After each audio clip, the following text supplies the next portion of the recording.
हे त्यामागचं द्योतक आहे. जसं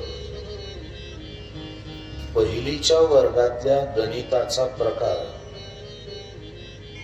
आणि 10वीच्या वर्गातल्या गणिताचा प्रकार जर एकमेकांच्या समोर ठेवलं तर आपल्याला पहिलीपेक्षा 10वीचं गणित जास्त वजनदार वाटतं, जास्त कठीण वाटतं.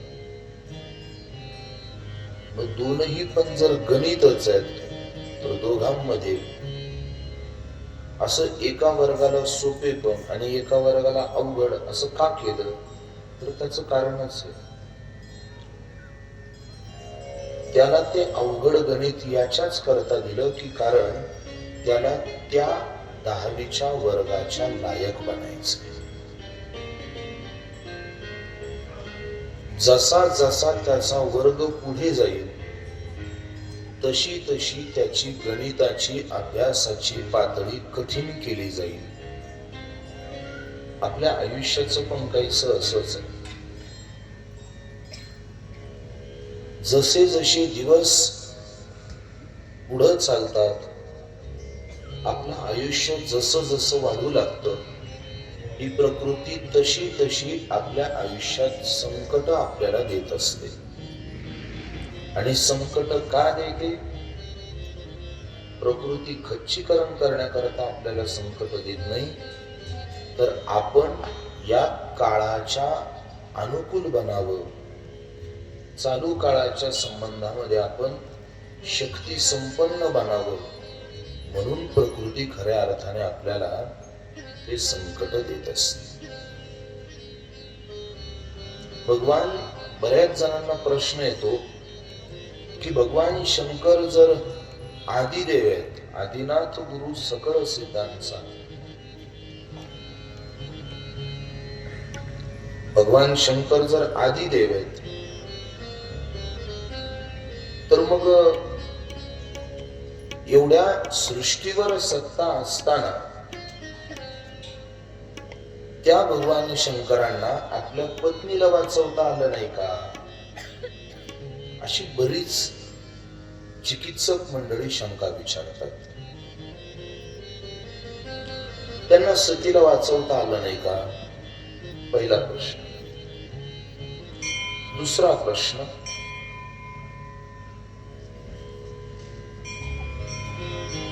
जे दक्षाला पुनः जीवित करू शकतात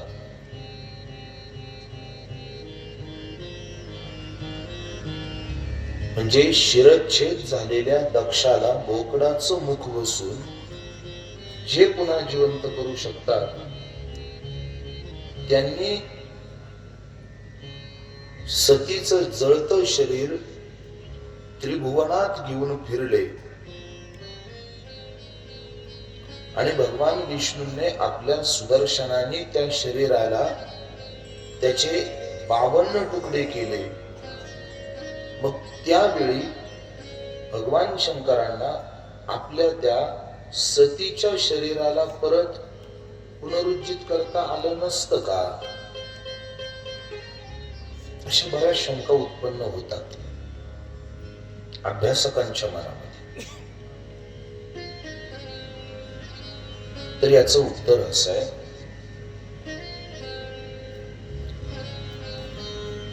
वास्तवात जर पाहिलं तर भगवान शंकरांना काहीही अशक्य नाही.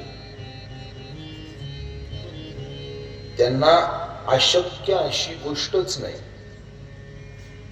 पण तरी सुद्धा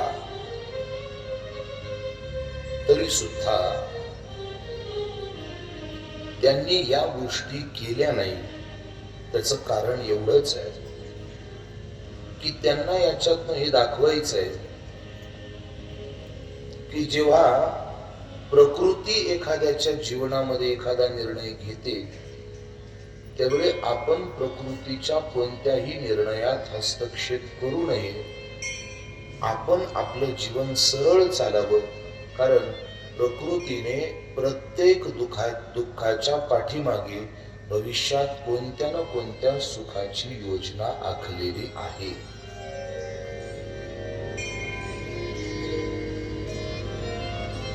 आणि हा एक सिद्धांत आहे, जोपर्यंत आपण आता आलेल्या दुःखाचा भोग घेत नाही तोपर्यंत प्रकृतीला आपल्याला आनंद प्रदान करताही येत नाही आणि आपण दुःखाला पार केल्याशिवाय येणाऱ्या आनंदाचा खरं सुख सुद्धा आपल्याला भोगता येणार नाही.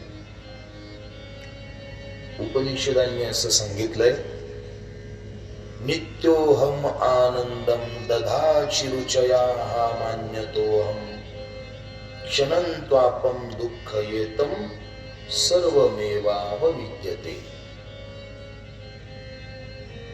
माणसाला जर रोजच आनंद भेट देऊ लागला तर त्याला आनंदाची किंमत राहणार नाही. दुःख कशा करता? तुम्हाला त्रास व्हावा म्हणून दुःख नाहीये, तुम्हाला आनंदाची किंमत कायम राहावी म्हणून दुःख आहे. आनंदाची किंमत शेवटपर्यंत राहिली पाहिजे म्हणून दुःख आहे. जसं भोजनाची किंमत तेव्हा आहे, भोजनाचा आनंद तेव्हाच आहे जेव्हा भुकेचं दुःख सहन करेल. धनी बनण्याचा आनंद तेव्हाच आहे जेव्हा आपल्यावर भीक मागण्याची वेळ येईल. पाणी पिण्याचा आनंद तेव्हाच आहे जेव्हा आपण तहानेने पुष्कळ व्याकुळ होऊ. माऊली म्हणतात, पाण्यातली या जलचरा जैसा जलाचा नोहे मोह मारा, का वाळवंटी पडिता तोची सुख जाणे. अमृतानुभवात माऊली बोलतात की पाण्यामध्ये राहणाऱ्या माशाला तहानेचं दुःख कधीच कळणार नाही. का?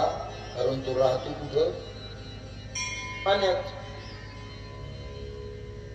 माशाला कधी तहानेचं दुःख कळणार नाही, ते त्यालाच कळेल ज्यानं काही काळ का होईना वाळवंटात दिवस काढले. तसं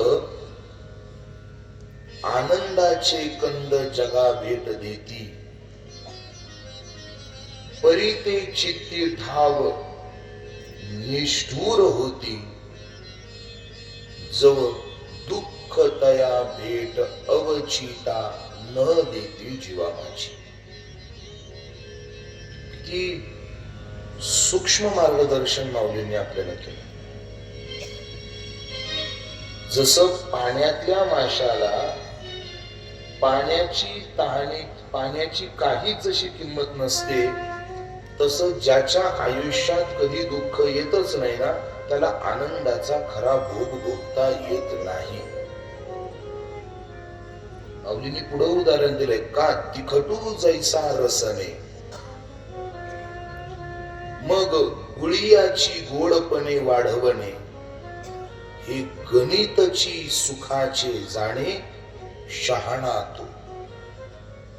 माऊली म्हणतात, जोपर्यंत जिभेला तिखट मिरचीचा झटका बसत नाही ना, तोपर्यंत त्याला गुळाची गोडी गुळाच्या गोडीचा, त्याच्या सुखाचा आनंद उपभोगवण्याचं खरं प्रात्यंचिक मिळणारच नाही.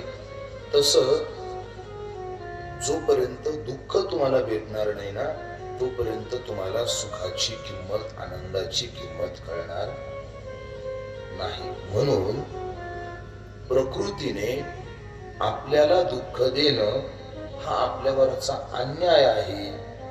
किंबहुना प्रकृती आपल्या बाबतीत निष्ठुर आहे, किंबहुना प्रकृती आपल्याला त्रास देण्याच्या हेतूने काही करतेय, असा कोणताही नकारात्मक विचार करण्यापेक्षा भविष्यात आपल्याला प्रकृतीला खूप मोठा आनंद आपल्याला भेट द्यायचा आहे. त्या भेट दिलेल्या आनंदाला आपल्याला मुळापासून भोगता यावं, त्याची ही तयारी म्हणजे मिळणारं दुःख आहे, हा सकारात्मक विचार ठेवला पाहिजे. ज्या मंडळींना हा विचार जपता येतो त्याच मंडळींना आयुष्याचं खरं रसायन कळतं आणि ते सुखाच्या कंदाचा आनंद घेऊ शकतात. भगवान शंकर हेच सांगतात की मला अशक्य असं काहीच नाही, पण तरीही प्रकृतीने ठरवलेल्या गोष्टीत मी हस्तक्षेप करणार नाही. का? कारण याच्या पुढे निश्चित प्रकृतीने काहीतरी पुढे सुखाची योजना आखलेली असावी. मग कोणती सुखाची योजना? तर ती सुखाची योजना 55 अध्यायामधनं पुढच्या खंडामध्ये चिंतना करता येते. इथं अजून एक दुसरा मुद्दा आहे. सामान्य माणसाच्या जीवनातल्या अडचणी किंवा सामान्य माणसाच्या जीवनात आलेली दुःख ही फक्त त्याच्या एकट्याच्या सुखाची भेट देतात. पण मोठ्या माणसाच्या आयुष्यात ज्या अर्थी दुःख येतंय त्या अर्थी त्या मोठ्या माणसाच्या निमित्ताने जगातल्या बऱ्याच लोकांना सुखाचं कारण आणायचंय, त्यासाठी मोठ्या माणसाला दुःख मिळतात.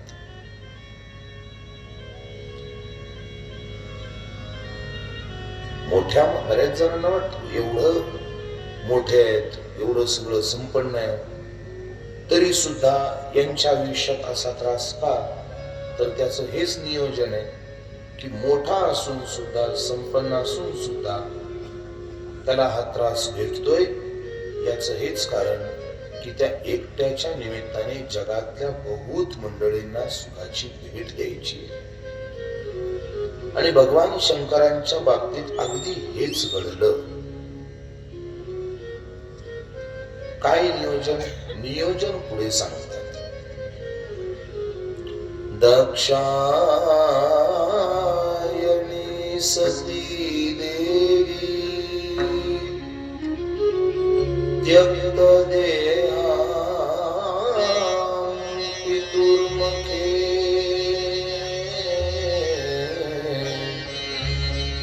कथं गिरिसुता ब्रह्मन्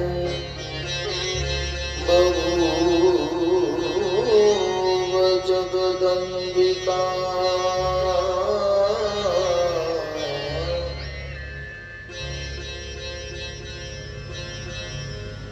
ब्रह्मदेवाने भगवान शिवांच्या आयुष्यात या अशी विपरीत घटना का घडली आणि हे घडण्यामागे नेमकं भविष्याचं नियोजन काय आहे, या संदर्भात बोलताना ब्रह्मदेवाने काही पूर्व काळात घडलेला गुप्त इतिहास ब्रह्मदेवाने सांगू लागला. दक्ष नाम सुतो यह पुरा कथितो मुने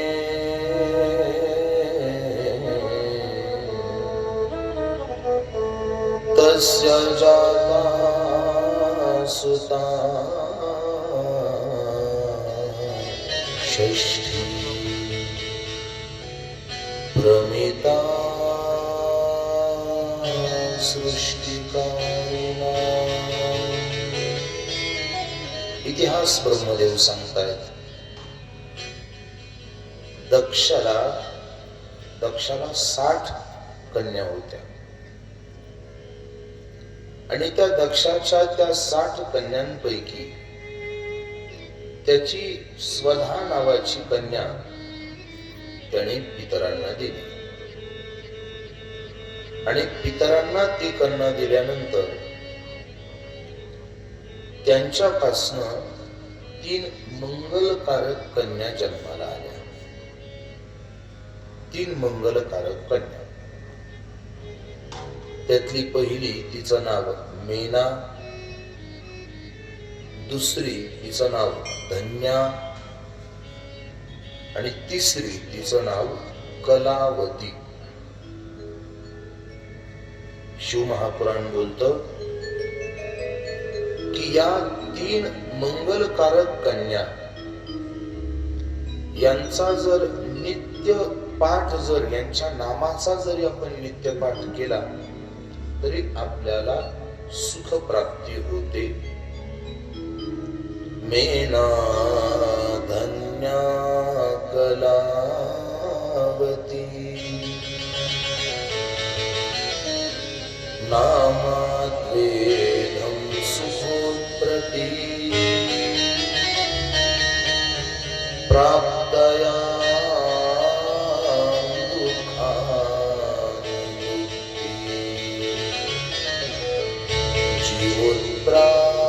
जीवोत्प्रायं कथामि.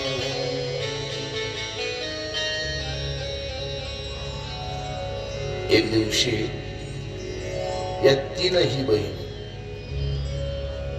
एकदा हि त्रीनुध्वा आगमं दर्शनात् भवान् वैकुण्ठाधिपति सूर्य सुखेदायक नमिता. या तीनही मेना, धन्या, कलावती या तीनही कन्या एकदा भगवान श्री नारायणांच्या पवित्र दर्शनाकरता श्वेतद्वीपामध्ये आल्या. श्वेतद्वीपे कुतो स्थानम् आगमनं भक्तदायका आशीर्वादं ददामि सर्वं जगाखिले प्रभो. त्या श्वेतद्वीपामध्ये आल्या आणि तिथं आल्यानंतर अचानकच तिथे सनकादिक सिद्ध संतांचं आगमन झालं. आता सनकादिक सिद्ध संतांचं आगमन तिथं झाल्यानंतर जी जी मंडळी त्या श्वेतद्वीपामध्ये होती त्यांनी लगेचच त्या सनकादिक संतांना नमस्कार केला. असं आहे, संत दिसल्या दिसल्या त्यांना नमस्कार करून घ्यावा. वागते आता आपल्या घरी येणार आहेत मग पाया पडू, आपण जेवायला बैठकीला बरोबरच आहेत मग पाया पडू, नाही आपली कायमच भेट होते मग पाया पडू. हा हे असे विचार मनात येणं याचा अर्थ आपलं पाप वाढायला लागलेलं आहे. संत समोर दिसले की लगेच तिथल्या तिथे त्यांच्या चरणावर डोकं ठेवून घ्यायचं, पुढं जे होईल ते होईल. फक्त याचा अर्थ असा नाही की टंगड्यामध्ये गुंतून त्यांना पाडायचं, कारण हे सांगून बऱ्याचदा हे उलटे प्रयोग आमच्यावरच होतात. याचा अर्थ असा नाही की आपल्या अट्टाहासामुळे एखाद्याच्या चांगल्या परमार्थाच्या नियमाला डाग लागेल असंही करायचं नाही. दर्शन या शब्दाचे दोन अर्थ आहेत. एक, आपलं मस्तक त्यांच्या चरणावर ठेवणं ही एक दर्शनाची पद्धती, आणि दुसरं त्यांचे चरण आपल्या अंतःकरणात ठेवणं ही दर्शनाची दुसरी पद्धत. हा नियम आहे. संतांनी सांगितलंय, आले संत पाय ठेवी मस्तकी, आले संत पाय ठेवी मस्तकी, आले संत पाय ठेवी मस्तकी, आले संत पाय ठेवी मस्तकी, आले संत पाय ठेवी मस्तकी, आले संत पाय ठेवी मस्तकी.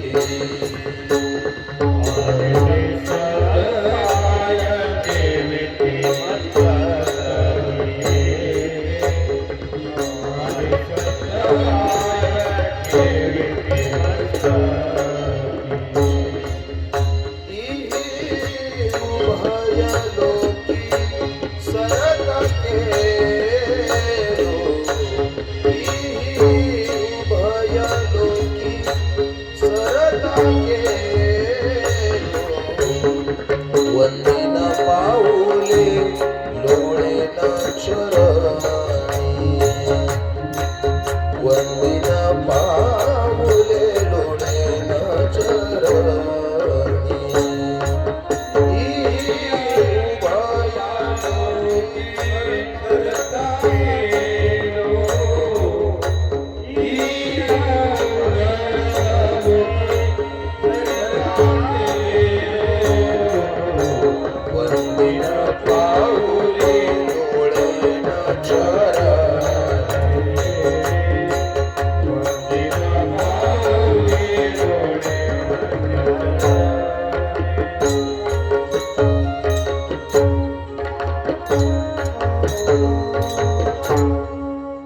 संत दिसले आले संत पाय, ठेवीती मस्तकी. महात्मा एखादा दिसला ना की त्याच्या पायावर डोकं टेकून घ्यायचं. परिणाम इही उभय लोकी सरता केलो. आणि जर असा लाभ भेटत असेल ना तर वंदीन पाऊले लोळेन चरणी, आजी इच्छा धनी फिटतील. त्या सर्वांनी त्या सनकादिक संतांना नमस्कार केला. पण ही मेना, धन्या आणि कलावती यांनी जरा त्या सनकादिक संतांकडे पाहिलं आणि थोडस उपहासात्मक बुद्धीने थोडस हाताळलं. कारण सनकादिक, सनक, सनंदन, सनातन आणि सनत कुमार हे दिसायला कसे होते? छोटे होते, बारीक होते, लहान होते. कारण ज्यावेळी यांना ब्रह्मदेवाने प्रकट केलं त्यावेळी ब्रह्मदेवाने यांना सांगितलं की तुम्ही सृष्टीचा विस्तार करा. तुम्ही सृष्टीचा विस्तार करा. त्यावेळी त्या सनकादिकांनी सांगितलं, हे बघा, तुम्ही जरी आमचे वडील असले आणि तुमची आज्ञा ऐकणं जरी आमचं प्रथम कर्तव्य असलं तरी सुद्धा तुम्ही आम्हाला तीच आज्ञा करा की जी आज्ञा आम्ही पाळू शकतो. म्हणजे याचा अर्थ हा की आम्ही संसारात पडून स्वतःच पतन करून घेण्याकरता इथे आलेलो नाही. आम्ही प्रपंचात पडणार नाही, आम्ही सृष्टी विस्तार करणार नाही. जेव्हा ब्रह्मदेवाने असं विचित्र आणि आपल्या कार्याच्या विरोधी कथन ऐकलं त्यावेळी ब्रह्मदेवाला राग आला आणि त्याने सांगितलं, अरे माझ्या कार्यात जर तुम्हाला सहकार्य करता येत नाही मग तुमची वृद्धी होऊन तरी काय फायदा, मग असेच राहा म्हणे. इति अवस्थतां नित्य सदा येत, असेच राहा. मग ती जन्माला आल्यावर जेवढे होते ते तसेच राहिले, ते परत अशी मोठी झालेच नाही. आणि मग त्या सनकादिक संतांकडे पाहून या तिघी ज्या होत्या, मेना, धन्या आणि कलावती, त्यांनी थोडस उपहास बुद्धीने त्यांना हाताळलं. त्यांच्या काय पाया पडायचं. सर्वांनी दर्शन घेतलं पण या तिघींनी काही दर्शन घेतलं नाही. आणि याचा राग आला सनकादिक संतांना. मी कालच बोलून गेलो, एवढे जण दर्शन करतात पण एवढ्या दर्शन करणाऱ्याकडे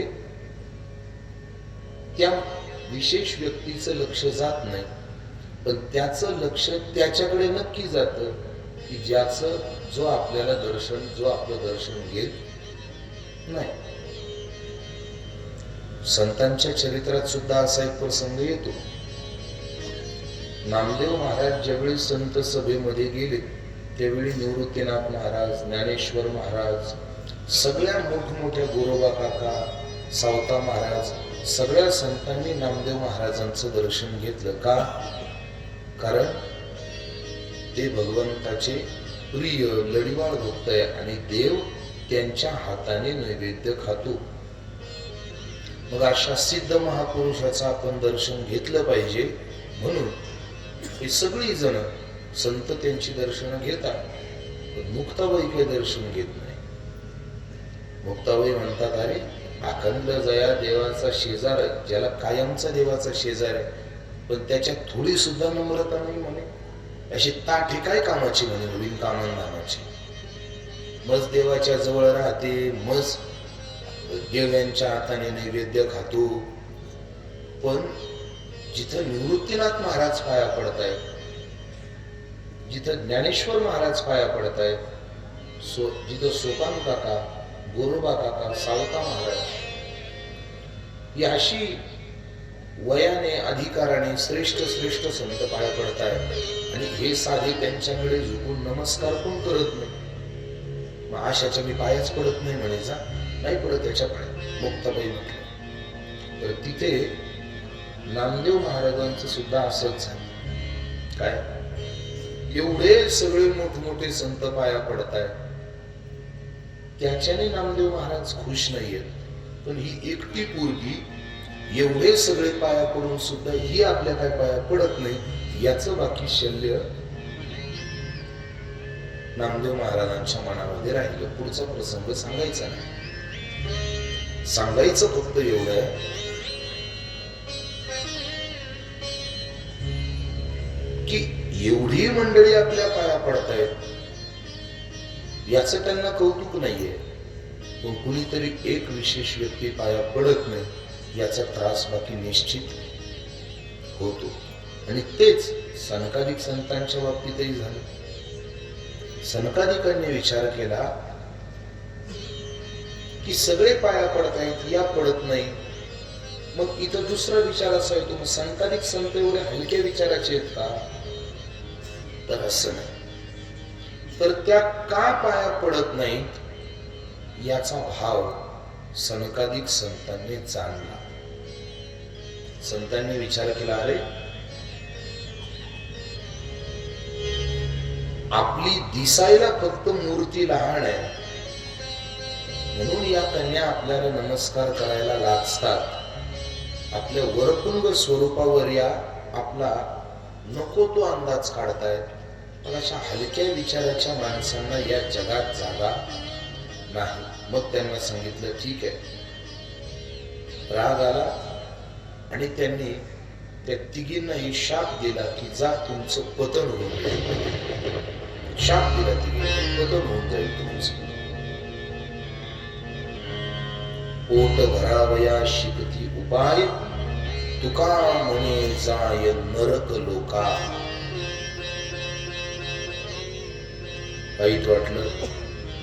शाप दिल्यानंतर तिघी जागेवर आल्या आणि मग विचार केला, महाराज आम्हाला क्षमा करा.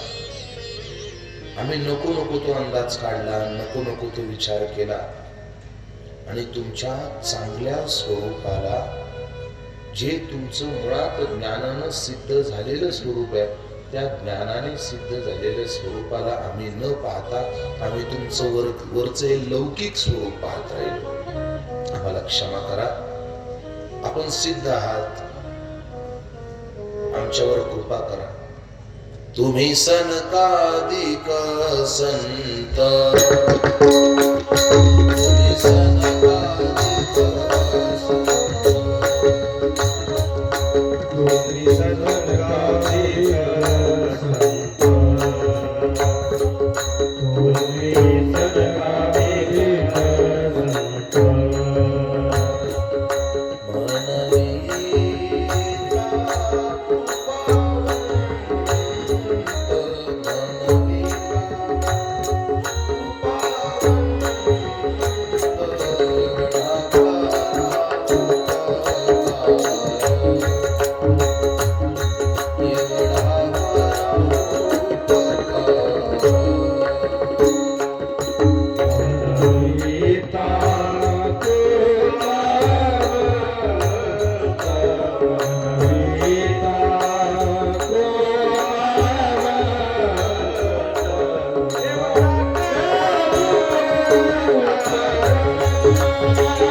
याची आम्ही क्षमा मागतो. आम्हाला पदरात घ्या, आम्हाला क्षमा करा. सनकाधिक संत आहेत. संत जास्त वेळ कोणावर चिडून राहू शकत नाही. संत जास्त काळ कोणावरती रागही भरू शकत नाही, कारण ते आईच्या हृदयाचे असतात. त्यांचं हृदय संत हृदय नवनीत समाना. पुष्कळ विनंती केली या तिघींनीही, आणि मग यांच्या विनंतीनंतर त्या संतांना दया आली, आणि संतांना दया आल्यानंतर त्या संतांनी त्यांना उशाप दिला, वरदान दिलं. ऐका, तुमच्याकडनं अपराध घडला ठीक आहे, पण तुम्ही पश्चाताप दग्ध झाला, तुमची याच्यातनं सुटका करून देऊ. काय तर ते तिघींना हे सांगितलं. त्यातली पहिली जी होती तिचं नाव मेना. त्या मेनाला सांगितलं, हे बघ, तुझा विवाह हिमालयाबरोबर होईल,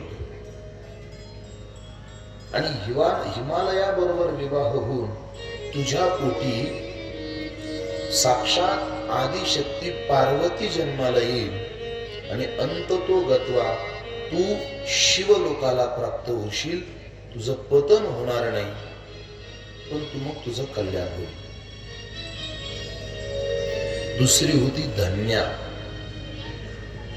त्या धन्याला सांगितलं, तुझा विवाह जनकाबरोबर होईल, आणि तुझ्या पोटी जानकी येईल, आणि अंततो गत्वा तुम्हाला वैकुंठामध्ये जागा मिळेल, तुझा उद्धार होईल. आणि तिसरी जी, तिचं नाव कलावती. त्या कलावतीला सांगितलं, तुझा विवाह वृषभान बरोबर होईल, आणि तुझ्या पोटी राधा म्हणून भगवती जन्माला येईल, आणि अंततो गत्वा तुला गोलोक धामामध्ये मुक्ती मिळेल, स्थान मिळेल. तोपर्यंत तुम्हाला या प्रपंचातल्या त्रासांना भोगावं लागेल, पण अंततो गत्वा तुम्हाला मुक्ती मिळेल. मग या उशापानुसार म्हणा, नाहीतर या वरदानानुसार म्हणा, मेना आणि हिमालय यांचा विवाह झाला. यांचा विवाह झाला, त्रैलोक्यात उत्सव संपन्न झाला. यदा मेना विवाहं तुम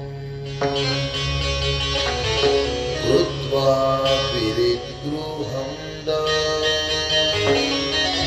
विवाह संपन्न झाला. ब्राह्मणांना दान दिलं,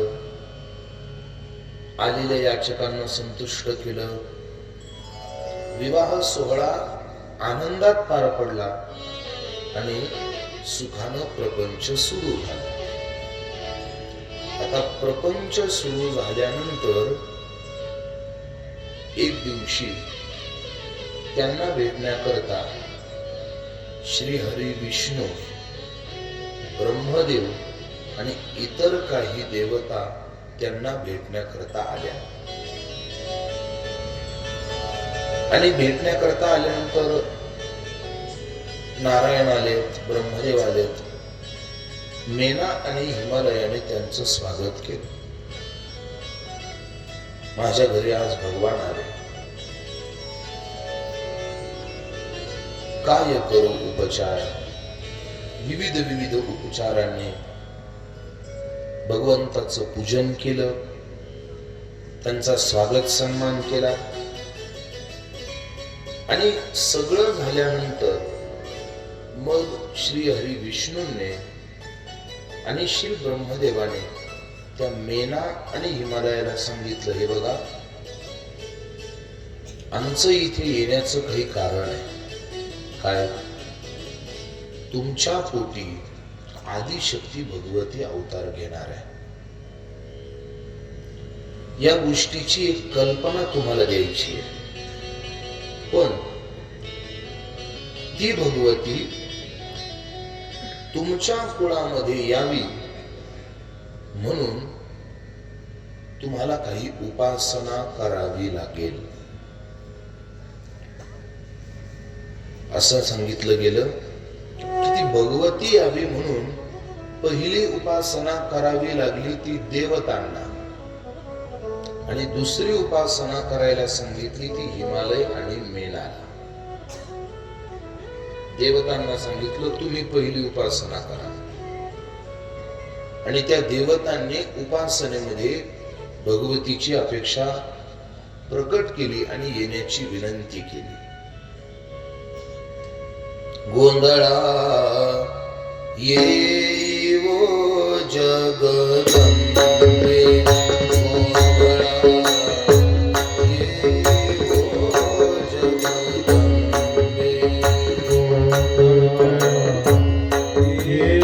येवो जगदंबे येवो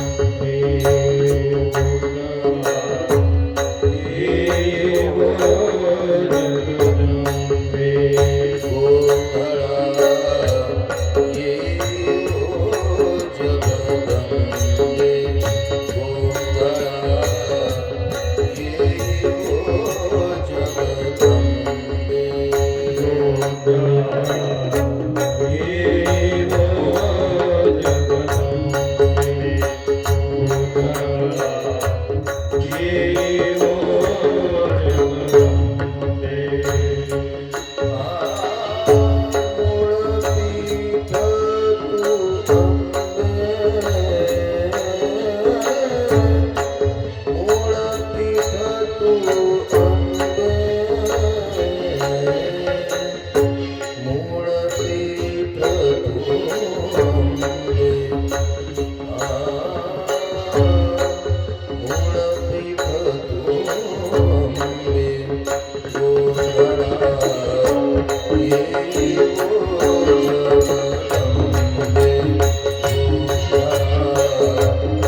भक्तांनी करायला सुरुवात केली, देवी देवतांनी करायला सुरुवात केली. हे भगवती अनादि अंबिका भगवती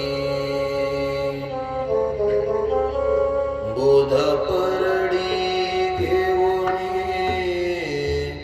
हाती बोध ज्ञानाचा पाजळती बोध ज्ञानाचा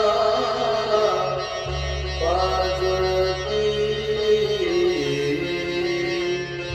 उदो भक्त नाचती गोंधळा येवो जगदंबे.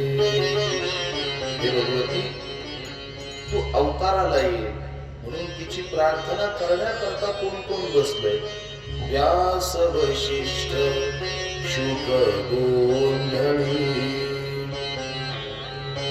नाचता ते सोमेळी.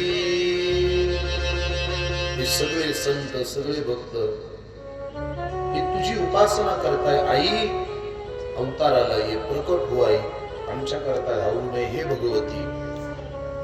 ही उपासना कोणाची चालली? देवी देवतांची आणि संतांची. आणि दुसरी उपासना कुणाला करायला सांगितली? मेना आणि हिमालयाला. मग त्यांची भगवतीला प्रार्थना त्यांच्या प्रपंचात येण्याकरता. रंगा ये वो ये रंगा ये वो ये रंगा ये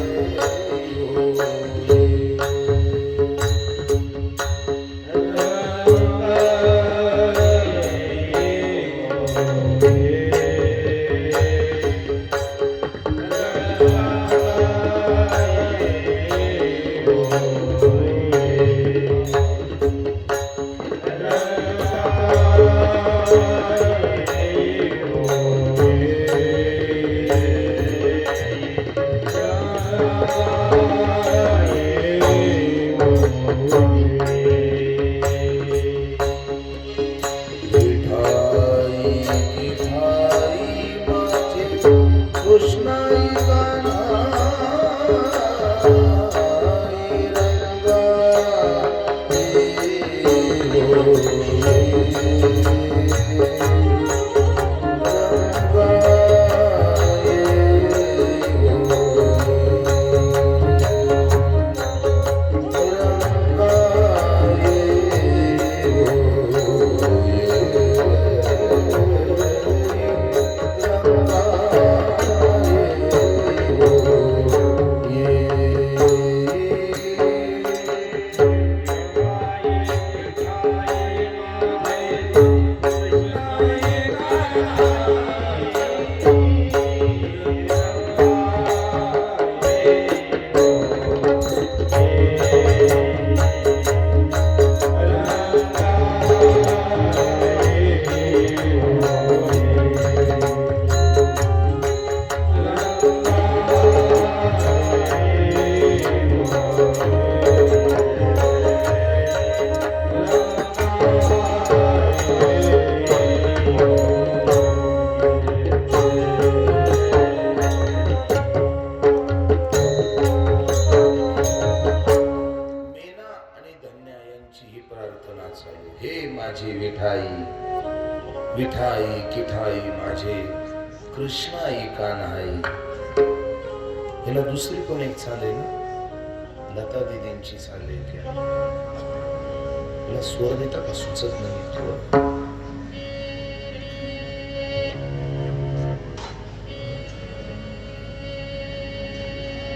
छान मला ती क्लिक होईना पण आहे ती सुंदर चाले. मी का ती आठवली कारण लहानपणापासून त्या अभंगाला ती चाल पक्की ऐकलेली. त्यासोबत आईने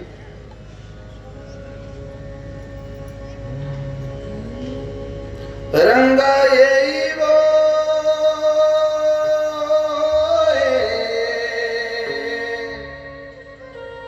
रंगा येई वो गिठाई किठाई माझे कृष्णाई कान्हाई. विठाई किठाई माझे कृष्णाई कान्हाई. विठाई किठाई माझे कृष्णाई कान्हाई. ये रंग येई वो विठाई किठाई माझे कृष्णाई कान्हाई. विठाई किठाई माझे कृष्णाई कान्हाई. विठाई किठाई माझे कृष्णाई कान्हाई. हिचा लहानपणापासून ऐकलेली. मेना आणि हिमालय यांची उपासना ही चालू.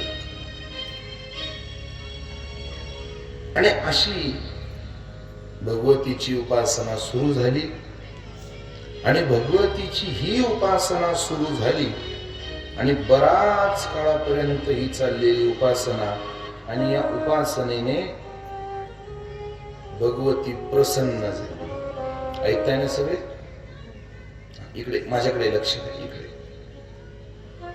या मेनाच्या, हिमालय या दोघांच्याही उपासनेने भगवती प्रसन्न झाली आणि भगवती साक्षात समोर उभी राहिली. आणि भगवती समोर उभी राहिल्यानंतर मग या सर्वांनी भगवतीची दिव्य स्तुती केली. महाराज, आई गिरी नंदिनी नंदित मेदिनी ईश्वरी मोहिनी नंदनुते गिरिवर विंध्य शिरोधिनी वासिनी विष्णु विलासिनी विष्णुनुते.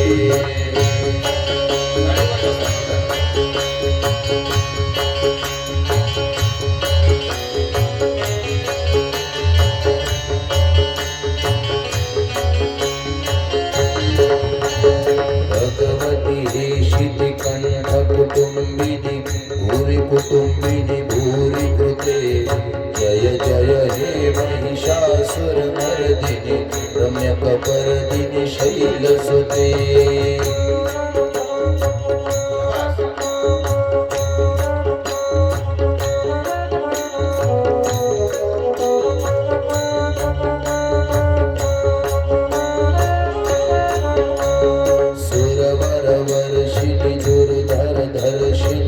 दुर्मुखवर्षिणि हर्षरते त्रिभुवनपोषिणि शङ्करतोषिणि किल्बिषमोषिणि घोषरते धनुजनि रोषिणि दितिसुतरोषिणि दुर्मदशोषिणि सिन्धुसुते जय जय हे महिषासुरमर्दिनि रम्यकपर्दिनि शैलसुते.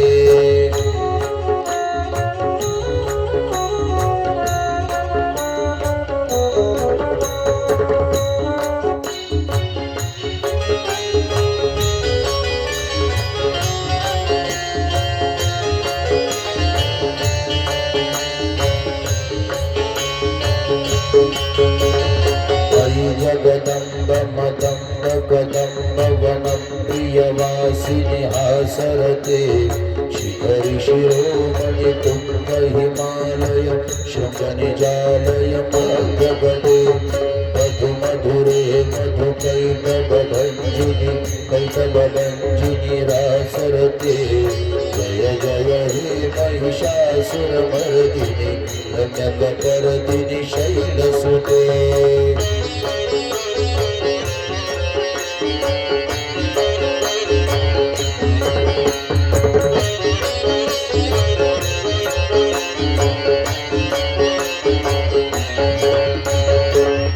शतखंड विखंड तुरंड वितुंड विशुंड गजाधिपते ऋतुगज गंड विदारण चंड पराक्रम शुंड मृगाधिपते निज भुज दंड निपति पति खंड विपाति मुंड पटाधिपते जय जय हे महिषासुरमर्दिनि रम्यकपर्दिनि शैलसुते.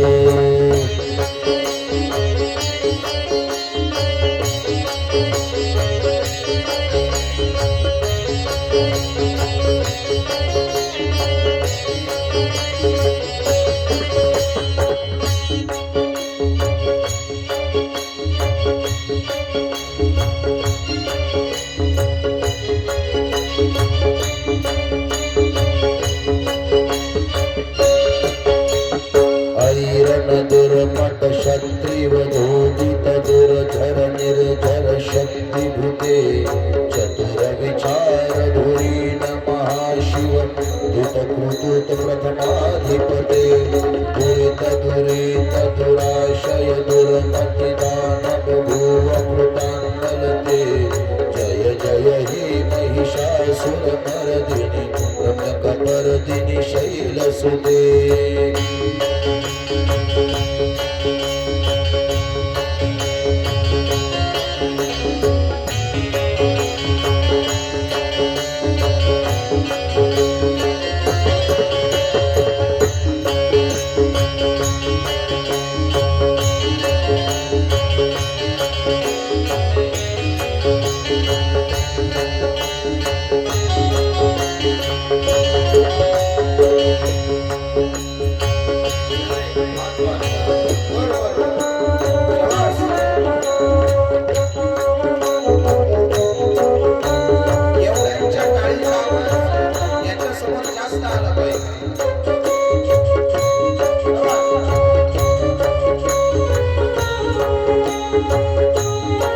भगवतीच्या या एका एका वचनाचा ध्वनी, या एका एका शब्दाचं कंपन आपल्या अंतःकरणापर्यंत गेलं पाहिजे. आणि ते जर जायचं असेल तर टाळीमधून आतले निगेटिव्ह शक्ती बाहेर पडाव्या लागतील. या आपल्या हातावरती जेवढे बॉन्ड्स आहेत ना, ते एक एक ठोक्याने आपल्या आतली नकारात्मक बाहेर काढतील आणि आदिशक्ती भगवतीच्या सकारात्मक शक्ती आत जोडतील.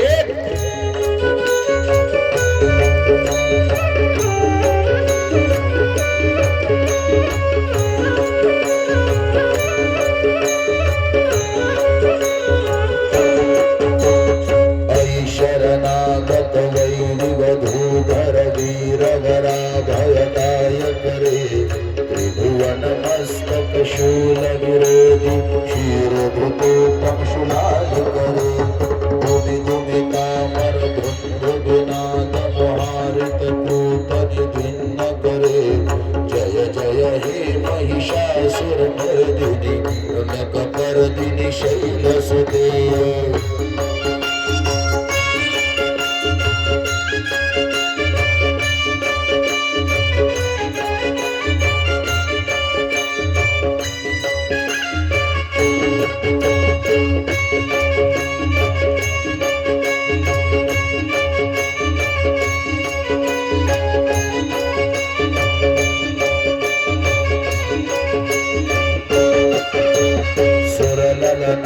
तथेयुत धेयुत कृतादिनागर निन्दरते, कृतः पृथक् कृतोति गदादि कटाल कुतूहल गानरते. कृतुत धुमुत धिन्यमति ध्वनि धीर मृदङ्ग निदारते. जय जय हे महिषासुर मर्दिनि रमक परदिनि शैलसुते.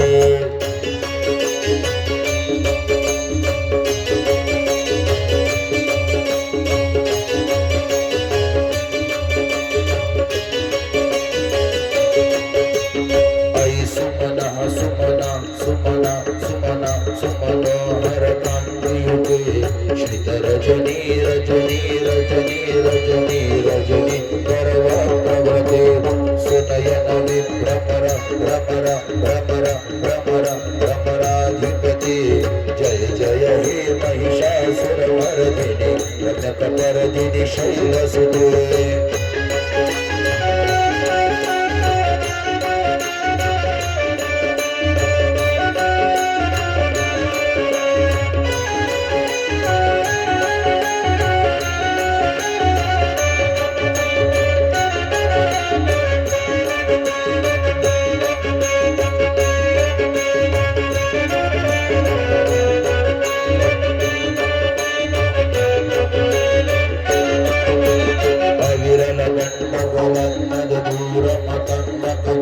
जराजपते त्रिभुवन भूषण भूत कलानिधि रूप पयोनिधि विराजसुते.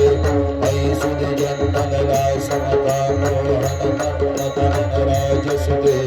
जय जय हे महिषासुर मर्दिनि रम्यक परदिनि शैलसुते.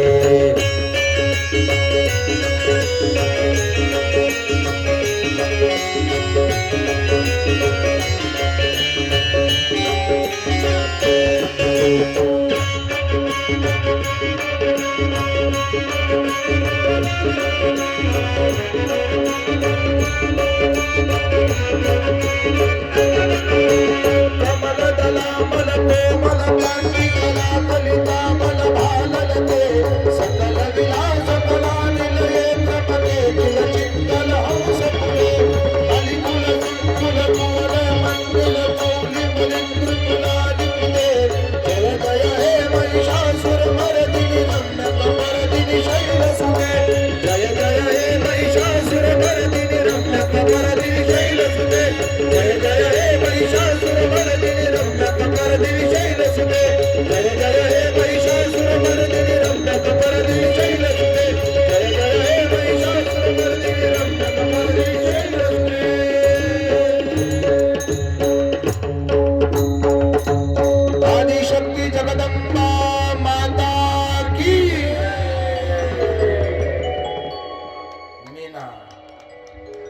आणि धन्या त्या मीना आणि हिमालयांनी आदिशक्ती भगवतीची दिव्य स्तुती केली, दिव्य प्रार्थना केली. आणि ही दिव्य स्तुती, दिव्य प्रार्थना आदिशक्ती भगवतीची, भगवती प्रकट झाली. आणि भगवती प्रकट होऊन भगवतीने विचारलं की कशा करता मला बोलावलं. सांगितलं श्री हरी नारायण आणि ब्रह्मदेव यांनी आम्हाला सांगितलंय की तुम्ही भगवतीची उपासना करा. भगवती तुमच्या घरी अवताराला येणार आहे. म्हणून हे भगवती, तू आमच्या घरी अवताराला यावं म्हणून तुझी उपासना करतो. तू आमच्या पोटी पुत्री म्हणून जन्माला ये. भगवतीने विनंती मान्य केली, वचन दिलं की मी तुमच्या पोटी पुत्री म्हणून जन्माला येईल. आणि ज्यावेळी असं वचन दिलं आणि भगवती अंतर्धान पावली, अंतर्धान पावल्यानंतर सर्व देव आपापल्या स्थानास निघून गेले. आणि हिमालय आणि मेना यांना सांगितलं की जोपर्यंत भगवती प्रकट होत नाही तोपर्यंत तुम्हाला नित्य उपासना करावी लागेल, म्हणजे नित्य तप करावं लागेल. असा निरोप भेटल्यानंतर मग या मेना आणि हिमालय यांनी तपाला प्रारंभ केला. चैत्र मासामध्ये तपाला प्रारंभ झाला आणि 27 वर्ष प्रतिदिन न चुकता भगवान शिवांचं तप सुरू झालं. या दोघांनी भगवान शिवांची उपासना सुरू केली. नम्रपणे त्यांनी हे तप केलं. योग तप याची नावे गळीत व्हावे अभिमाने. योग कशा करता, तप कशा करता, उपासना कशा करिता, तर त्याचं कारण सांगितलंय, गळीत व्हावे अभिमाने. भक्तीने, उपासनेने, अनुष्ठानाने, तपाने आपल्यामध्ये जो अभिमान भरलेला आहे ना, तो अभिमान कमी व्हावा आणि आपल्या अंगी अपरिमित नम्रता यावी, यासाठी ही सगळी तप आहे. करणे तरी हेची करा, सत्य बरा व्यापार. जर असं केलं तर संत सांगतात, तरी खंडे येर झार, निघे भार देहाचा. भक्ती, उपासना हे उत्सव चालू असलेले हे सगळेच उत्सव कशा करता, याचं एकच कारण आहे की आपल्या जीवनातला जो अभिमान आपल्या अंतःकरणात छोट्या छोट्या गोष्टीचा घर करून बसलेला आहे ना, हा छोट्या छोटी गोष्टीचा आपल्या अंतःकरणात घर करून बसलेला अभिमान निघून जावा, याच्या करता फक्त ही उपासना. तुमचं झालं का दोघंच? करून घ्या.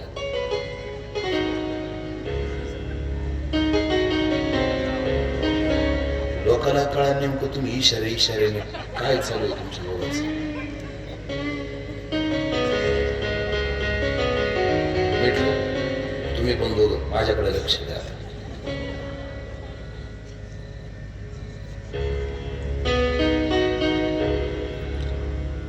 हे सगळं कशा करता? बरेच जण म्हणतील आता देवीने वरदान दिलंय नाही, मग परत कशाला तप? तर या तपाचं पुन्हा वरदान दिल्यानंतर सुद्धा तपाची गरज कशा करता?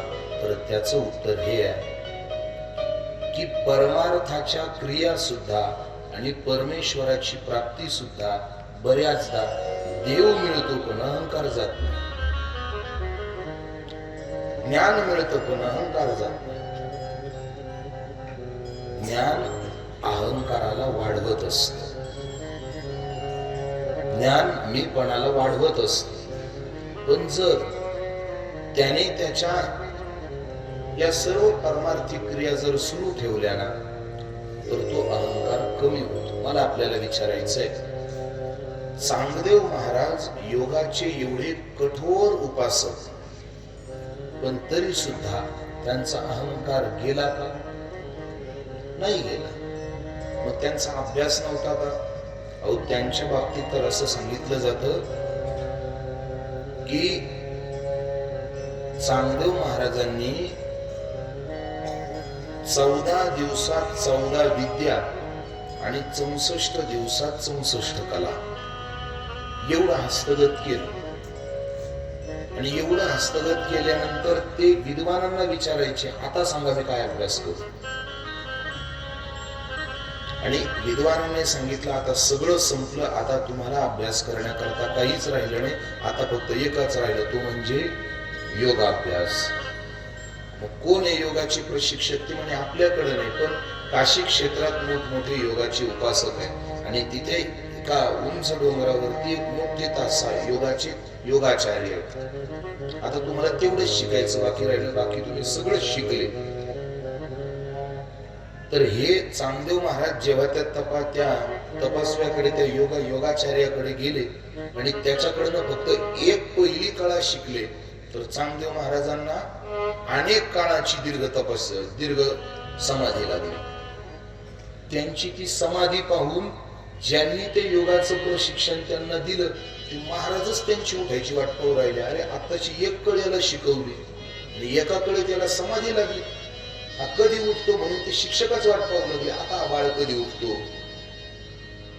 मग चांगदेव महाराज बऱ्याच वर्षानंतर त्या योग निद्रेतनं जागे झाले आणि त्यावेळी त्या गुरुजींनी विचारलं, अरे बाळ, मी एवढ्या वर्षापासून योगाची उपासना करतोय, पण कधी एका योगाच्या कळेने मला एवढा दीर्घकाळ समाधी लागली नाही, तुला कशी काय लागली?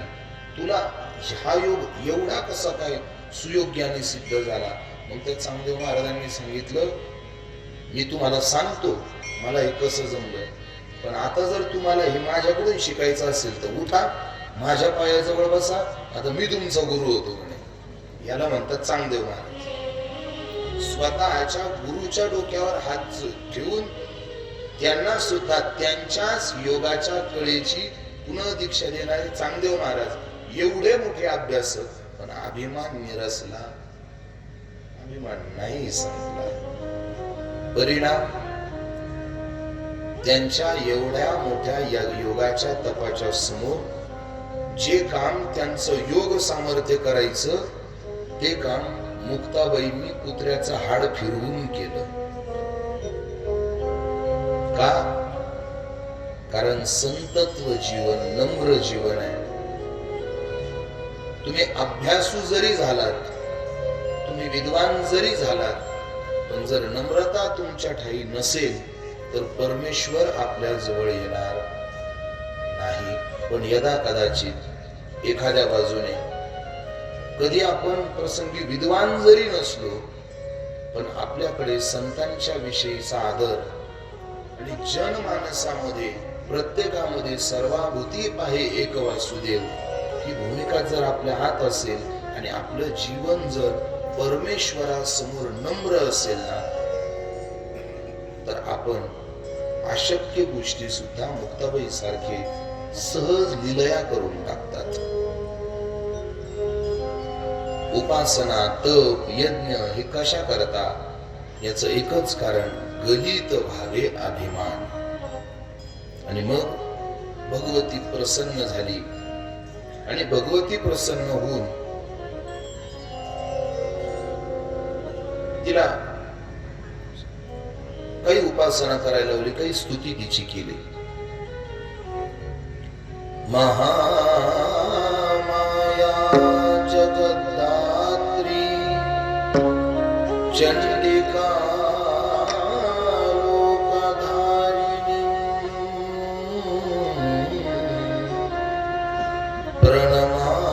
प्रणमामि महादेवी सर्वकामार्थदायिनी.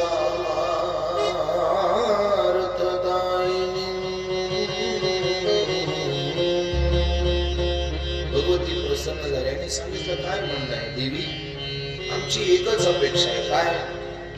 प्रथम आम्हाला 100 पुत्र व्हावेत.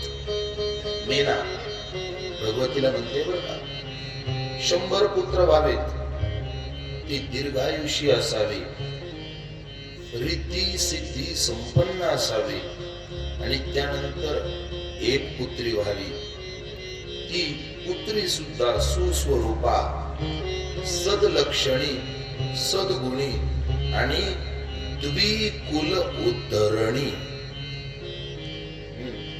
आपल्या पोटी येणारी संतती मुलं कशी असावीत आणि मुली कशी असावीत, देवाकडे काय मागायचं मुलांच्या संदर्भात, याच इथं फार गोड चिंतन आलेलं आहे. आपली मुलं दीर्घायुषी असावी, ते ज्ञान संपन्न असावेत, ते विचार संपन्न असावेत, ते दयार्द्र असावेत, आणि नित्य कुलप्रेमी दिष्टित. ती नित्य आपल्या कुलावर, आपल्या घरावर अपरिमित प्रेम करणारे असावे. हे मुलाची लक्षण आहेत. मुलगा होताना देवाला असं नाही म्हणायचं माझा पोरगा पिक्चरचा हिरो होऊ दे, माझा पोरगा इंजिनियर होऊ दे, डॉक्टर होऊ दे. तो त्याचा लौकिक भाग आहे. मला तुम्हाला विचारायचंय, तुम्हाला इंजिनियर मुलगा पाहिजे का सुखी मुलगा पाहिजे? मला डॉक्टर मुलगा पाहिजे का आनंदी मुलगा पाहिजे? तुम्हाला वकील मुलगा पाहिजे का तुमच्यावर प्रेम करणारा मुलगा पाहिजे? या दोन्ही पैकी एकच मिळेल. काय बोलतोय कळतंय ना? एक तर इंजिनियर मिळेल, नाही तर सुखी मिळेल, दोन्ही नाही. याचा अर्थ प्रत्येक इंजिनियरच्या घरात रोज भांड्या पडतात असा काही अर्थ काढू नका. मी इतक्या हलक्या पातळीवर येऊन बोलत नाहीये. मी फक्त लौकिकातल्या उपजीविकेच्या आणि जीवन जगण्याच्या भूमिका मांडतोय. फक्त या भूमिका आहेत. फक्त हे लगे हेच होतील आणि हेच असं नाही. श्रीमंत होईल की नाही माहिती नाही, पण तो सुखी निश्चित असला पाहिजे. तो फार मोठा सत्ताधीश होईल की नाही माहिती नाही, पण तो समाधानी असला पाहिजे. ही मुलाची लक्षणं आहे. आणि मुलीची लक्षणं काय सांगितली? सुस्वरूपा. सुस्वरूपा म्हणजे तिचं स्वरूप दिसायला चांगलं असावं. कोणतं? म्हणजे ती निवळ पांढरी फटक असावी. याचा अर्थ असा नाहीये. सुंदर कोणाला म्हणतात याची चाणक्यांनी फार गोड व्याख्या केली. चाणक्य म्हणतात जगात सुंदर कोण? निष्कलंकम चित्तम सदा दधेति व्यक्तिशो नित्य सुंदर. ज्याचं चित्त, ज्याचं मन कायम निष्कलंक आहे, ज्याच्या चित्ताला आतापर्यंत नकभरही कलंकाने शिवलेलं नाही ना, ती व्यक्ती सुंदर आहे. ती सुंदर आहे. निष्कलंक, सुस्वरूपा, सद्गुणी, आणि त्याच्या पुढचं द्विकुल उद्धरणी. दोनही कुलांचा उद्धाराची जबाबदारी घेणारी असावी. याचा अर्थ तिने लगेच दोन्ही कुलाशी काय फार मोठे अर्थाने, प्रतिष्ठेने प्रगतीला आणावेत याचा अर्थ असा नाही. सोपं सांगू, ती एक वेळ सासरला राहते. जेव्हा सासरला असेल तेव्हा माहेरला तिची गैरहजेरी राहते. आणि जर ती माहेरला असेल तर सासरला तिची गैरहजेरी राहते. बरोबर? द्विकुल उद्धरणी यातला लौकिक अर्थ सांगतोय बरं का, आजच्या काळातला लौकिक अर्थ. जर ती माहेरी उपस्थित असेल तर सासरी गैरहजर आहे, सासरी उपस्थित आहे तर माहेरी गैरहजर आहे. पण ती कशी असावी? ती जिथं उपस्थित आहे तिथल्या प्रत्येकाच्या आनंदाचं कारण असावी. आणि ती जिथे अनुपस्थित आहे तिथे प्रत्येकाने आपल्याला ती आल्यानंतर आनंदच मिळेल या वाट पाहण्यातला एक तत्व असावं. बस, दुसरं काही नाही पाहिजे आयुष्यात. प्रत्येकाने ती आल्यानंतर आपल्याला बरं वाटेल ही भूमिका दृढ ठेवून त्या तिच्यामध्ये काय मरत राहिलं पाहिजे. या भूमिकेत द्विकुल उद्धरिणी ती उपस्थितही आनंद देणारी असावी आणि ती तिच्या गैरहजेरीत सुद्धा सुखाचे संकेतच देणारी असावी अशी कन्या मला दे. मी सून नाही म्हटलं बरं, मी कन्या बोललो. अशी कन्या मला दे. हे भगवती एवढी माझ्यावर कृपा कर. भगवतीने तथास्तु बोलली. भगवती अंतर्धान पावली. हिमालय आणि मेनाला आनंद झाला. 9 महिने 9 मास पूर्ण झाले आणि पहिला पुत्र जन्माला आला हिमालय आणि मेनाच्या घरी. त्याचं नाव ठेवलं मैनाक.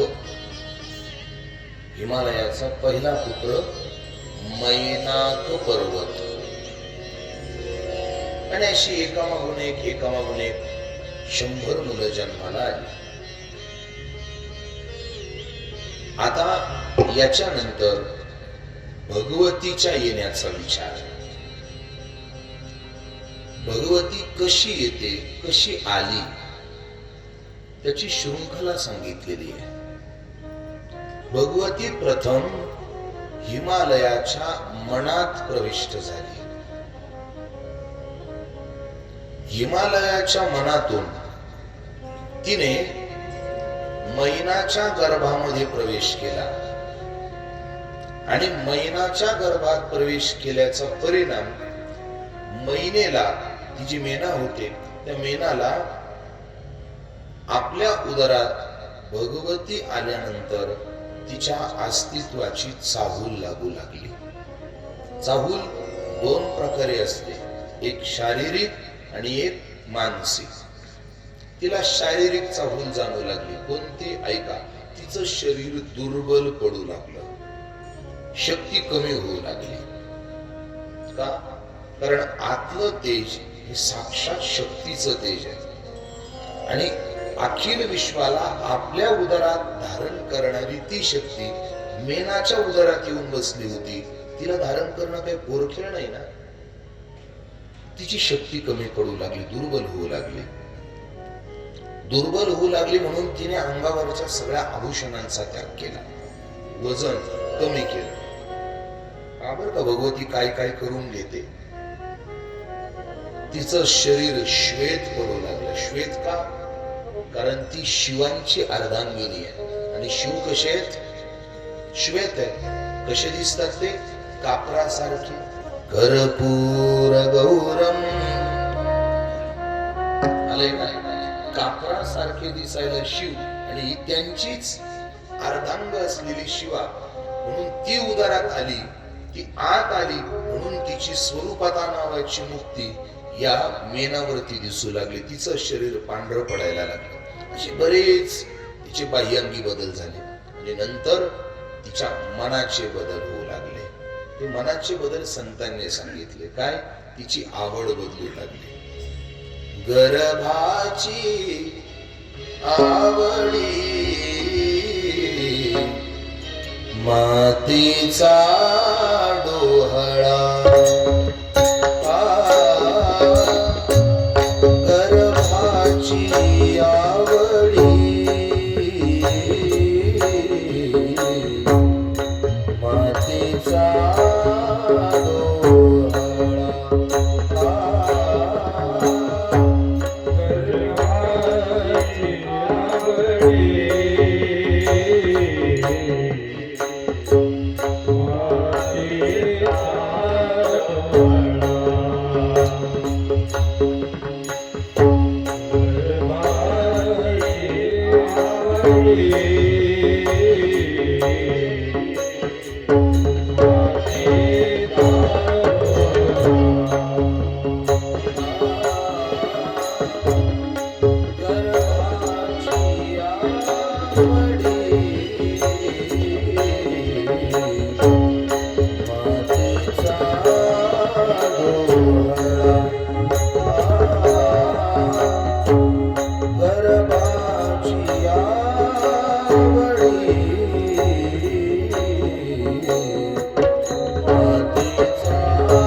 येथे बिंबे